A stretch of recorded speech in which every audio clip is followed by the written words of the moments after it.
फक्त अशा गोष्टी होणार नाही, आरोप त्याच्यावर होतो की फक्त नावं बदलली तरी न्याय मिळाला पाहिजे याबद्दल ज्यांनी अभ्यास केला नाही ते लोक असंच बोलतील।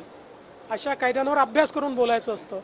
ज्यांना अभ्यास करायचं नाही, सकाळी उठलं की खोटं बोल, दुपार झाली की खोटं बोल, संध्याकाळ झाली की खोटं बोल, जेवायच्या आधी खोटं बोल, पचलं नाही तर पुन्हा खोटं बोल, अशा प्रकारचे जे खोटे लोक आहेत त्यांना काय उत्तर द्यायचं? त्यांनी वाचावून चर्चा करावी।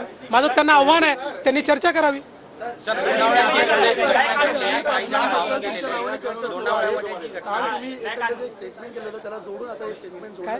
मंत्री अनिल पाटील हे राष्ट्रवादीमधून भाजपमध्ये येतील अशी चर्चा सुरू होती। काल तुम्हाला या संदर्भात प्रश्न विचारला? कालचा प्रश्न अनिल पाटलांच्या संदर्भात नव्हता आणि मंत्री अनिल पाटील भाजपमध्ये येतील अशी कुठली चर्चाही नाही आणि अशा प्रकारचा कुठला विचारही नाही। सर, 1 रुपया पीक विमा योजनेसंदर्भात जेव्हा शेतकरी केंद्रावर जातात तेव्हा 100 रुपये त्यांच्याकडून आकारले जातात। या केंद्र चालकांचा दादाजी अशी जी मनमानी केंद्र चालक करत असतील त्यांचा परवाना रद्द करण्यात येईल। भुसे म्हणतात की 100 रुपये घेतले तर काय झालं, आम्ही 3-4 हजार रुपये वाचवतो। 2017 में जब आप सीएम थे तो एंटीरिया को लेकर एक रिपोर्ट सबमिट की गई थी हाई कोर्ट में।